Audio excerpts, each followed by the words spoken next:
નમસ્તે. ઓરિએન્ટેશન અને induction meet અંતર્ગત આજે આપણે 3 વક્તાઓને સાંભળવાના છે કે જેઓ ત્રણેય અલગ અલગ વિષયો ઉપર વાત કરશે. તો એની શરૂઆત કરતાં પહેલાં હું કૃષ્ણ દવેની એક સરસ મજાની કવિતાની 2 પંક્તિઓ રજૂ કરવા ઈચ્છું છું. એ કહે છે કે ઝાઝું વિચારવું જ નહીં, મારું કે તારું કંઈ ધાર્યું ન થાય, એના કરતાં તો ધારવું જ નહીં, ઝાઝું વિચારવું જ નહીં.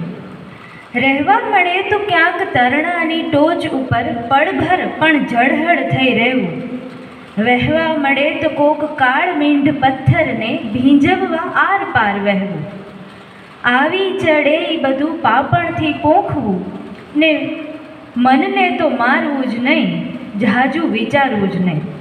તો આ સાથે હું આપણા પ્રથમ વક્તા અંગ્રેજી વિભાગના પ્રાધ્યાપક અને ગુજરાતી સાહિત્યના રસિક એવા ડૉક્ટર નયનભાઈ ટાંકને નમ્ર વિનંતી કરીશ કે સર આપ આવો અને સપ્તધારા અને એમઓયુ વિશે માહિતી આપો.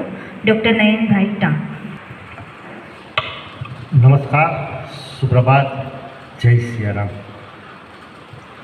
બહેનો, તમે જાણો છો કે તમે કોલેજમાં આવેલા છો ત્યારે કોલેજની પરંપરા, શિક્ષણનો અભિગમ અને નેક જેનાથી તમે લોકો પ્રેરિત થાઓ એ માટે આપણા આચાર્ય શ્રી ડૉક્ટર નાગેશ્વર દ્વારા એક કાર્યક્રમ જે યોજવામાં આવેલો છે એના ભાગરૂપે એમના આદેશ અનુસાર આજે મારે તમને સપ્તધારા અને એમઓયુ વિશે વાત કરવી છે. સપ્તધારા એની વાત કરવું તો પહેલાં મકરંદ દવેનું એક પંક્તિ છે કે છૂટા હાથે મેં વેરિયા છે બીજ, છૂટા હાથે મેં વેરિયા છે બીજ, હવે વાદળ જાણે અને વસુંધરા. આ વાદળ જાણે અને વસુંધરા આ એટલા માટે કે આજે તમે જરા જુઓ કે નેચર, કુદરત એકદમ લીલીછમ થઈ ગઈ છે. ત્યારે એક પ્રશ્ન થાય કે આ કુદરત લીલીછમ શું કામ એને? અત્યાર સુધી તો નહોતી. કારણ કે એમની ઉપર વરસાદ થયો. આ વરસાદ થયો એટલે કુદરતમાં એક ભીનાશ આવી ગઈ, એક ઝાઝરમાન દૈદીપ્યમાન એવો એક સિતારો આવી ગયો. આ જે વરસાદે કુદરતને લીલીછમ કરી, એમ તમને લીલાછમ કરવા માટેનો અમારો ગુરુકુલ મહિલા કોલેજનો પ્રયત્ન એટલે સપ્તધારા. તમને એમ થાય સાહેબ આ શું? સપ્તધારા એ આવતીકાલથી ચાલુ થવાની છે, આવતીકાલથી. ત્યારે સપ્તધારાએ ગવર્મેન્ટ ઓફ ગુજરાતનું એક 2010માં એક પ્રકલ્પ મૂકેલો કેસીજીએ કે વિદ્યાર્થીઓમાં ભણતર ઉપરાંત ઘણી બધી સુસુપ્ત શક્તિઓ પડેલી હોય છે, ઘણી બધી. અને આ શક્તિઓને બહાર લાવવા માટે સ્કૂલ લેવલે તો ઘણા કાર્યો થતા, જેને ઇત્તર પ્રવૃત્તિઓ, શૈક્ષણિક પ્રવૃત્તિઓ એવા નામ આપતા. તો કોલેજ લેવલે શું? ત્યારે 7 પ્રકારની ધારા એ સરકારશ્રી દ્વારા અમલમાં મુકાયેલી.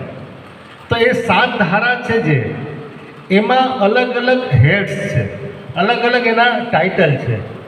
એમાં તમને જો તમારામાં ઘણી બધી શક્તિઓ રહેલી છે, હવે એને તમારે બહાર કાઢવાની છે. અને એ માટે કોલેજ અહીંયા પ્રમાણિકતાપૂર્વક, મારો શબ્દ સાંભળજો, પ્રમાણિકતાપૂર્વક પ્રયત્ન કરે છે કે દીકરીઓ તમે આવો અને તમે માત્ર ભણતરની સાથે ગણતર મેળવો. આ ગણતરની પ્રક્રિયા છે ને એ સપ્તધારા સાથે કનેક્ટેડ છે. આ 7 ધારાઓ કઈ કઈ છે? એ ધારાઓમાં પહેલી છે જ્ઞાન ધારા. જે આ જ્ઞાન અલગ અલગ રીતના અલગ અલગ પ્રવૃત્તિઓ દ્વારા તમને મળે અને એ માટે એમના અધ્યક્ષ ભાર્ગવભાઈ તમને ગાઈડ કરશે. બીજી ધારા છે ગીત, સંગીત અને નૃત્ય ધારા. તમને બધાને કદાચ ખબર જ હશે કે ગીત, સંગીત, નૃત્ય કલા એ ગુરુકુલ, આર્યકન્યા ગુરુકુલનો વારસો છે. અને આ પરંપરાથી હું કદાચ આ સંસ્થામાં 25 વર્ષથી છું, 25 વર્ષથી તો હું જોઉં છું. મારાથી સિનિયર્સ બધા કેતકીબેન તો અહીંયા જ જન્મેલા છે. એમને તો વધારે ખ્યાલ, સ્વપ્નાબેન અહીંયા જ ભણેલા છે, રોણીબા પણ અહીંયા વર્ષોથી છે, કે આ પરંપરા છે એ ગુરુકુળની બ્રાન્ડ છે. અને એ બ્રાન્ડ બહુ ગર્વ સાથે કહેવું પડે કે હજી આપણે એને જાળવી રાખવા માટે પ્રયત્ન કરીએ છીએ. ત્યારે ગીત સંગીત અને નૃત્ય દ્વારામાં તમને નામ જ બતાવે છે કે તમારામાં જે કંઈ ટાઇટલ હશે એ બધું જ અહીંયા તમને સ્ટેજ મળશે, તમે બહાર લઈ જઈ શકશો. રંગકલા કૌશલ્ય દ્વારા એ ગીત સંગીત નૃત્ય દ્વારા શાંતિબેન તમને ગાઈડ કરશે. રંગકલા કૌશલ્ય દ્વારા રોણીબા તમને ગાઈડ કરશે, કે જેમાં તમારામાં રહેલા જે પણ કંઈ કલાને લગતા, એમાં પછી ચિત્રકામ હોય કે કોઈ પણ સર્જનાત્મક, ટૂંકમાં વેસ્ટમાંથી બેસ્ટ કે એવા પ્રકારના જે પણ ક્રિએટિવ હશે બધી જ વસ્તુ એમાં તમે કરી શકશો. તો સર્જનાત્મક અભિવ્યક્તિ દ્વારા ડૉક્ટર કેતકીબેન તમને ગાઈડ કરશે. તમારામાં રહેલી આંતરિક સૂઝ, દાખલા તરીકે ઘણા લોકો સારા નિબંધ લખતા હશે, ઘણા લોકો સારા કાવ્ય લખતા હશે, તો આ બધી બાબતોને બહાર લાવવાનું કામ કરશે. તો બીજી એક ધારા છે એ છે નાટ્ય ધારા, જે હું તમને ગાઈડ કરવા માટે પ્રયત્ન કરીશ. તો સામુદાયિક સેવા ધારા, કે જેમાં એનએસએસની સાથે કનેક્ટેડ છે, અને એનએસએસના જ કાર્ય આમ તો સામુદાયિક સેવા દ્વારા થાય છે, મતલબ કે એનએસએસ જ એ બધા કાર્ય કરે છે. અને યોગ ખેલકૂદ વ્યાયામ દ્વારા હમણાં જ તમે યોગ દિવસ કર્યો, તો શોભનાબેન એ એમાં તમને ગાઈડ કરશે. સામુદાયિકમાં ભરતભાઈ ડોડિયા તમને ગાઈડ કરશે. આ 7 ધારા દ્વારા અમે એવું ઈચ્છીએ છીએ કે તમે લોકો માત્ર ત્યાં શ્રોતા તરીકે ન બેસતા, અહીંયા આવો, એક્ટિવ પાર્ટિસિપેશન કરો. અને આ એટલા માટે જરૂરી છે, હું વારંવાર આ સ્ટેજ ઉપરથી બોલું છું કે અમે સંપૂર્ણપણે એ બાબતથી માહિતગાર છીએ કે જો તમે ત્યાં છો તો ને તો જ અમે અહીંયા છીએ. અમારું અહીંયા હોવું એ તમારું એક્ટિવ હશો તો અમે વધારે એક્ટિવ બનશું. અને અમે લોકોનો પ્રયત્ન કેવો હોય છે, આમાંથી મોટાભાગની દીકરીઓ ખેતીવાડી સાથે સંકળાયેલી છે, કે આ વરસાદની સિઝન જે વાવણી કરી હશે, ખેડૂતનું કામ શું છે, એ હવે એ પાકનું ધ્યાન રાખશે અને પાક છે એની મેળે ઉગશે. ઉગવાનું તો તમારે જ છે, પણ like farmer we are here to care you, to concern you and to protect you. આ બધું અમે કરવા તૈયાર છીએ, કરીએ જ છીએ. પ્રયત્ન તમારે કરવાનો છે, અને પ્રયત્ન તો તમે કરી જ શકો, શું કામ ન કરી શકો? આ બધું તમારા માટે તો છે. આવડું મોટું સરસ મજાની રંગભૂમિ તમારી માટે છે, આવડું મોટું મેદાન તમારી માટે છે, આટલા બધા નિષ્ઠાવાન અધ્યાપકો તમારી માટે છે, અને આટલા એક વિઝનરી પ્રિન્સિપાલ તમારી માટે છે.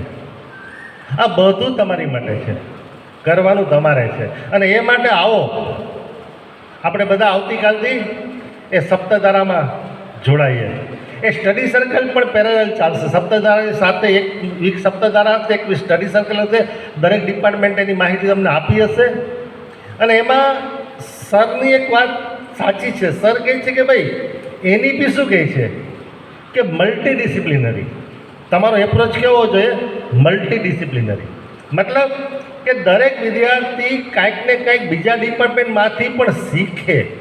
અને એટલા માટે જ સપ્તધારા અને સ્ટડી સર્કલને આપણે નેકમાં બેસ્ટ પ્રેક્ટિસ તરીકે રાખેલા છે. બેસ્ટ પ્રેક્ટિસ એટલે કે અમે લોકો એવું શું અલગ કરીએ છીએ જે બીજા નથી કરતા, અને એનું ફીડબેક શું છે. ત્યારે અમે લોકો એવું કહીએ છીએ કે અમે લોકો સપ્તધારા અને સ્ટડી સર્કલ રેગ્યુલર અમારી એકેડેમિક કેલેન્ડરમાં રાખેલું છે. માત્ર રાખવા માટે રાખેલું નથી, પણ એની માટે અમે પ્રત્યેક અધ્યાપક સિન્સિયર પ્રયત્ન કરે છે કે એ દીકરીઓ એ માટે એક્ટિવેટ બને. ત્યારે દીકરીઓ, આજે સપ્તધારાના કોર્ડિનેટર તરીકે હું તમને અહીંથી વાત કરીશ કે તમારે લોકોએ અમને માત્ર સાથ આપવાનો, સાથ તમે આપજો, ગાઈડ અમે કરશું. અને ચાલો એક સરસ મજાની લીલીછમ કારકિર્દી તમે બનાવો. અમે ત્યાં ક્યાંક તમને આમ જેને કહીએ ને શર્મિષ્ઠાબેન કે બીજ છાંટતા રહીએ, તો એવું એક કામ આપણે કરવાનું છે. અને ત્યારે એક ફરીથી એક કાવ્યની પંક્તિ મને યાદ આવે છે, ભગવતી કુમાર શર્માની છે. આ લાગુ પડે છે, એને થોડોક ટેસ્ટ બદલજો કે 3 અક્ષરનું ચોમાસું, 3 અક્ષરનું ચોમાસું અને 2 અક્ષરના અમે, હું અને તમે, અમે આપણે બધા 2 અક્ષરના છીએ. અમે ચોમાસું, 3 અક્ષરનું ચોમાસું, 2 અક્ષરના અમે. ખોટ પડી 1 અક્ષરની. આ 1 અક્ષરની ખોટ પડી. શું કામ એને ખોટ પડે? કે તમે લોકો એક્ટિવ નથી થતા એટલે અમને ખોટ પડે. ત્યારે તમારે એક્ટિવ થવાનું છે અને એ એક્ટિવ થાવ એ માટે અમે તમને બધું આપવા તૈયાર છીએ. તો ખોટ પડી 1 અક્ષરની, મારી વાલી દીકરીઓ, એ ખોટ પૂરજો તમે. આ ખોટ તમારે પૂરવાની છે. અને સાથે મારે જે બીજી વાત કહેવાય છે, MOUs, મેમોરેન્ડમ ઓફ અન્ડરસ્ટેન્ડિંગ.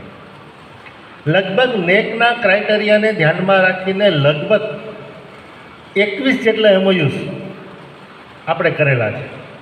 આપણે મીન્સ કે કોલેજે એમાં અલગ અલગ ક્લબ પણ છે, શૈક્ષણિક સંસ્થાઓ પણ છે, દરેક ડિપાર્ટમેન્ટના MOU છે, NSSના છે, કોલેજના પણ છે.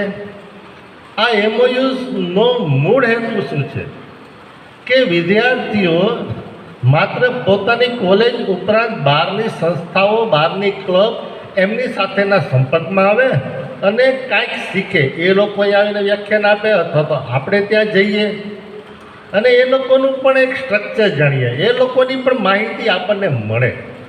ત્યારે MOUs છે જે એ પણ આપણે અહીંયા કાર્યરત છે અને એમાં પણ આપણે વર્ષમાં લગભગ ઓછામાં ઓછા એક સંસ્થાના MOU સાથેના 1 થી 2 કાર્યક્રમ આપણે કરીએ જ છીએ.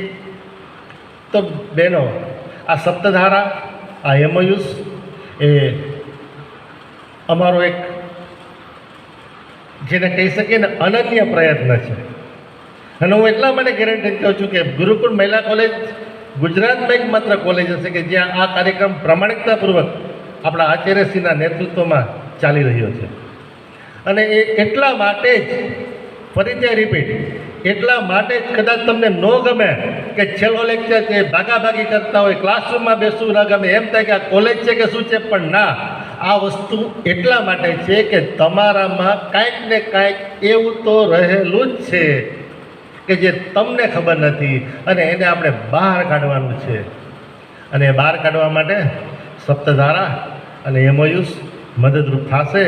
આઈ હોપ કે તમે લોકો દિલથી, જો યાદ રહ્યો, હું મારો શબ્દ સાંભળો, દિલથી આમાં પાર્ટિસિપેશન કરજો, દિમાગથી નહીં. જો દિલથી આવશો તો ચોક્કસ તમારામાં રહેલું કાંઈક તમને જડશે અને તમને જડશે તો વિકાસ તમારો થશે, હરખ અમારો થશે, સેરેકલોય અમારું વધશે. ભલે મારે જરૂર નથી, તો સેરેકલોય અમારું વધશે, વિકાસ તમારો થશે. Thank you. જય સિયારામ.